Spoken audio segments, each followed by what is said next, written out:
ये आकाशवाणी रायपुर है। प्रादेशिक समाचार बुलेटिन के साथ मैं शुभ्रा भट्टाचार्य। और अब पेश है आज के मुख्य समाचार। किसान भागीदारी प्राथमिकता हमारी अभियान के तहत देशभर के विज्ञान केन्द्रों पर आज किसान मेलों का आयोजन किया गया। दूसरे राज्यों में कोरोना संक्रमण के बढ़ते मामलों के मद्देनजर छत्तीसगढ़ में सार्वजनिक स्थानों में मास्क पहनना और कोविड प्रोटोकॉल का पालन करना अनिवार्य किया गया। केंद्रीय राज्य मंत्री रामदास अठावले ने कहा कि छत्तीसगढ़ में गरीब और वंचित वर्ग के खिलाफ अत्याचारों के मामलों में वृद्धि हुई है और अगले 24 घंटों के दौरान राज्य के कुछ स्थानों में बन सकती है लू जैसी स्थिति। वहीं दक्षिण छत्तीसगढ़ के कुछ इलाकों में हो सकती है हल्की वर्षा। अब समाचार विस्तार से। किसान भागीदारी प्राथमिकता हमारी अभियान के तहत देशभर के विज्ञान केन्द्रों पर आज किसान मेलों का आयोजन किया गया।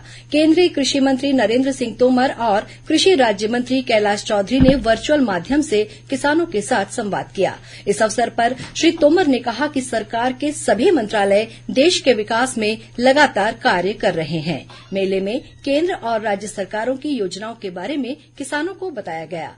आजादी के अमृत महोत्सव के अंतर्गत एक सप्ताह तक चलने वाला ये अभियान कल से शुरू हुआ है, जो 30 अप्रैल तक चलेगा। दूसरे राज्यों में कोरोना संक्रमण के बढ़ते मामलों के मद्देनजर छत्तीसगढ़ में राज्य सरकार ने सार्वजनिक स्थानों, बाजारों, अस्पतालों और कार्यालयों में मास्क पहनना तथा कोविड प्रोटोकॉल का पालन करना अनिवार्य कर दिया है। इस संबंध में सभी संभागीय आयुक्तों और जिला कलेक्टरों को आवश्यक कार्रवाई सुनिश्चित करने के निर्देश दिए गए हैं।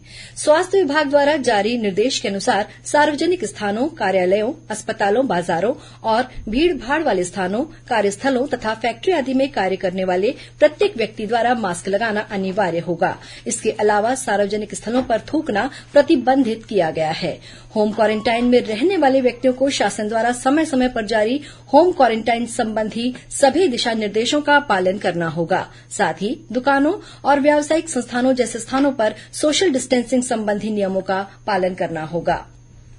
केंद्रीय सामाजिक न्याय और अधिकारिता राज्य मंत्री रामदास अठावले ने कहा है कि छत्तीसगढ़ में गरीब और वंचित वर्ग के खिलाफ अत्याचारों के मामलों में बढ़ोतरी हुई है। उन्होंने कहा कि राज्य सरकार को इस दिशा में कदम उठाकर गरीबों पर हो रहे अत्याचारों को रोकना चाहिए। आज अपने छत्तीसगढ़ प्रवास के दौरान राजधानी रायपुर में पत्रकारों से चर्चा करते हुए केंद्रीय राज्य मंत्री ने कहा कि प्रधानमंत्री नरेन्द्र मोदी के नेतृत्व में केंद्र सरकार की कोशिश है कि दलित लोगों को सामाजिक और आर्थिक न्याय मिले। इसलिए इससे संबंधित सामाजिक न्याय और अधिकारिता मंत्रालय के बजट में करीब 12% की बढ़ोतरी की गई है। अपने छत्तीसगढ़ प्रवास के दौरान श्री अठावले दुर्ग में आयोजित आदिवासी महरा और महरा समाज के राज्य स्तरीय सम्मेलन में शामिल हुए। केंद्रीय राज्य मंत्री ने रायपुर में समाज कल्याण और अनुसूचित जाति जनजाति तथा अन्य पिछड़ा वर्ग कल्याण विभाग के वरिष्ठ अधिकारियों के साथ बैठक कर प्रदेश में संचालित की जा रही केंद्रीय योजनाओं के क्रियान्वयन की समीक्षा भी की। राज्य सरकार ने प्राथमिक लघु वनोपज सहकारी समिति के प्रबंधकों का मासिक पारिश्रमिक 12,500 रूपये से बढ़ाकर 20,000 रूपये कर दिया है। छत्तीसगढ़ राज्य लघु वनोपज संघ के प्रबंध संचालक संजय शुक्ला ने बताया कि ये आदेश तत्काल प्रभाव से लागू हो गया है। केंद्रीय माध्यमिक शिक्षा बोर्ड सीबीएसई की 10वीं और 12वीं की दूसरे टर्म की परीक्षा आज से शुरू हुई। ये परीक्षा 15 जून तक चलेगी। परीक्षा ऑफलाइन माध्यम से हो रही है। गौरतलब है कि सीबीएसई ने पिछले वर्ष जुलाई में फैसला किया था कि बोर्ड की परीक्षाएं 2 टर्म में होंगी। पहले टर्म की परीक्षा संपन्न हो चुकी है। इंदिरा गांधी राष्ट्रीय मुक्त विश्वविद्यालय इग्नू का 35वां दीक्षांत समारोह आज नई दिल्ली स्थित मुख्यालय में आयोजित किया गया। इस समारोह में मुख्य अतिथि के रूप में केंद्रीय शिक्षा मंत्री धर्मेन्द्र प्रधान शामिल हुए। समारोह में 2,91,586 शिक्षार्थियों को डिग्रियां प्रदान की गई। इनमें से 75 शिक्षार्थियों को पीएचडी की डिग्रियां मिली। वहीं रायपुर स्थित इग्नू के क्षेत्रीय केंद्र में आयोजित समारोह में हेमचंद यादव विश्वविद्यालय दुर्ग की कुलपति डॉक्टर अरुणा पल्टा शामिल हुई। समारोह में इग्नू क्षेत्रीय केंद्र रायपुर के 1330 शिक्षार्थियों ने डिग्रियां प्राप्त की। वहीं रायपुर केंद्र के 120 शिक्षार्थियों ने स्वयं उपस्थित होकर डिग्रियां प्राप्त की। दुर्ग स्थित हेमचंद यादव विश्वविद्यालय के 8वें स्थापना दिवस के अवसर पर राज्यपाल अनुसुईया उइके ने कहा कि सीमित अधिकारियों, कर्मचारियों और संसाधनों के बावजूद इस विश्वविद्यालय ने प्रदेश के अन्य बड़े विश्वविद्यालयों के समकक्ष अपने कार्यों का संपादन किया है। राज्यपाल ने आज राजभवन में आयोजित समारोह में हेमचंद यादव विश्वविद्यालय की सफल यात्रा पर केंद्रित स्मारिका का विमोचन भी किया। बीजापुर जिले के मिरतुर थाना क्षेत्र से पुलिस ने 3 माओवादियों को गिरफ्तार किया है। मिली जानकारी के अनुसार ये माओवादी एक ट्रैक्टर में विस्फोटक सामग्री, कॉर्डेक्स वायर, डेटोनेटर सहित दैनिक उपयोग की सामग्री लेकर जा रहे थे। इसी दौरान पुलिस ने इन माओवादियों को गिरफ्तार किया। इनके पास से 70,000 रूपये की नगद राशि भी बरामद की गई है। उधर तेलंगाना पुलिस ने सुकमा जिले में सक्रिय एक माओवादी को वाहन तलाशी के दौरान गिरफ्तार किया है। वहीं तेलंगाना के कुत्तागुड़म में 2 महिला माओवादियों ने पुलिस के समक्ष आत्मसमर्पण कर दिया। प्रादेशिक समाचार आप आकाशवाणी रायपुर से सुन रहे हैं। अब आगे बढ़ते हैं बाकी के समाचारों की ओर। श्रोताओं, आजादी के अमृत महोत्सव पर आकाशवाणी समाचार द्वारा राष्ट्रीय स्तर पर आयोजित की जा रही प्रश्नोत्तरी के तहत आज का प्रश्न है, मिजोरम के उस स्वतंत्रता सेनानी का नाम बताएं जिसने घोषणा की थी, मैं हूं उत्तर के वीर शासक लाल साउंगा की पुत्री जो विदेशी शासकों के सामने कभी समर्पण नहीं करेंगे। वे ब्रिटिश राज के खिलाफ मिजो सिद्धांतों के लिए संघर्ष करने वाली महिला बन गई। श्रोता अपने उत्तर व्हाट्सएप नंबर 8826546262 पर या ईमेल आईडी amritmahotsav@प्रसारभारती.gov.in पर भेज सकते हैं।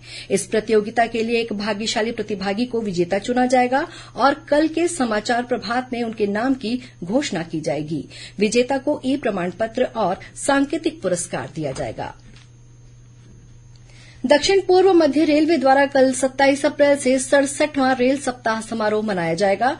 रायपुर के WRS कॉलोनी स्थित सामुदायिक भवन में आयोजित इस कार्यक्रम में रायपुर रेल मंडल के मंडल रेल प्रबंधक श्याम सुंदर गुप्ता और अध्यक्षा सैकड़ों राधा गुप्ता द्वारा रेल प्रदर्शनी का उद्घाटन किया जाएगा।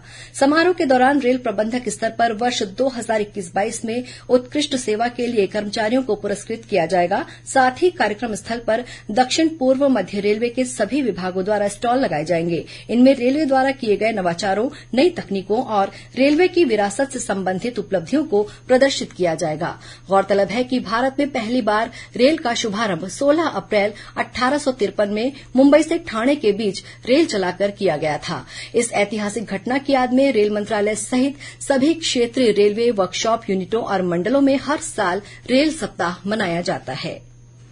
छत्तीसगढ़ के 2 अधिवक्ताओं को अतिरिक्त एडवोकेट जनरल नियुक्त किया गया है। इनमें उच्चतम न्यायालय नई दिल्ली के लिए कुबेर बोध को अतिरिक्त एडवोकेट जनरल और राघवेंद्र प्रधान को उच्च न्यायालय बिलासपुर का अतिरिक्त एडवोकेट जनरल बनाया गया है। ये नियुक्ति 2 वर्ष की अवधि के लिए है।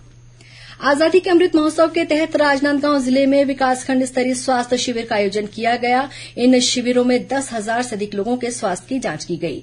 जिले के मुख्य चिकित्सा और स्वास्थ्य अधिकारी डॉक्टर मिथिलेश चौधरी ने बताया कि 5 दिनों तक आयोजित इन स्वास्थ्य शिविरों में लोगों की जांच कर उन्हें विभिन्न प्रकार की बीमारियों की स्क्रीनिंग कर इलाज और परामर्श दिया गया। शिविर में करीब 1,000 से अधिक लोगों को हेल्थ आईडी कार्ड और 600 से अधिक लोगों को प्रधानमंत्री जन आरोग्य योजना के अंतर्गत कार्ड का वितरण किया गया। और अब पेश है मौसम का हाल। अगले 24 घंटों के दौरान प्रदेश के अधिकतम तापमान में वृद्धि होने की संभावना है। इसकी वजह से राज्य के 1-2 स्थानों पर लू जैसी स्थिति निर्मित हो सकती है। मौसम विभाग के अनुसार पूर्वी विदर्भ से दक्षिणी कर्नाटक तक एक द्रोणिका बनी हुई है। वहीं प्रदेश में उत्तरी क्षेत्र से गर्म और शुष्क हवा तथा दक्षिणी क्षेत्र से अपेक्षाकृत ठंडी और नमीयुक्त हवा आ रही है। इसके प्रभाव से दक्षिण छत्तीसगढ़ में 1-2 स्थानों पर हल्की वर्षा होने और गरज चमक के साथ छींटे पड़ने तथा अंधड़ चलने की संभावना है। और अब कुछ खबरें संक्षेप में। पुलिस स्थापना बोर्ड द्वारा लिए गए निर्णय के अनुसार प्रदेश में निरीक्षक, उप निरीक्षक, सहायक उप निरीक्षक, प्रधान आरक्षक और आरक्षक स्तर के 318 अधिकारियों कर्मचारियों का तबादला कर दिया गया है। राज्यपाल अनुसुईया उइके ने छत्तीसगढ़ भू राजस्व संहिता में संशोधन के लिए प्रस्तुत विधेयक पर हस्ताक्षर कर दिए हैं। और राज्य महिला आयोग की अध्यक्ष डॉ किरणमयी नायक कल 27 अप्रैल को कबीरधाम जिले के 1 दिवसीय प्रवास पर रहेंगी। अंत में मुख्य समाचार एक बार फिर। किसान भागीदारी प्राथमिकता हमारी अभियान के तहत देशभर के विज्ञान केन्द्रों पर आज किसान मेलों का आयोजन किया गया। दूसरे राज्यों में कोरोना संक्रमण के बढ़ते मामलों के मद्देनजर छत्तीसगढ़ में सार्वजनिक स्थानों में मास्क पहनना और कोविड प्रोटोकॉल का पालन करना अनिवार्य किया गया। केंद्रीय राज्य मंत्री रामदास अठावले ने कहा कि छत्तीसगढ़ में गरीब और वंचित वर्ग के खिलाफ अत्याचारों के मामलों में वृद्धि हुई है और अगले 24 घंटों के दौरान राज्य के कुछ स्थानों में बन सकती है लू जैसी स्थिति। वहीं दक्षिण छत्तीसगढ़ के कुछ इलाकों में हो सकती है हल्की वर्षा। इसी के साथ प्रादेशिक समाचार बुलेटिन समाप्त हुआ। नमस्कार।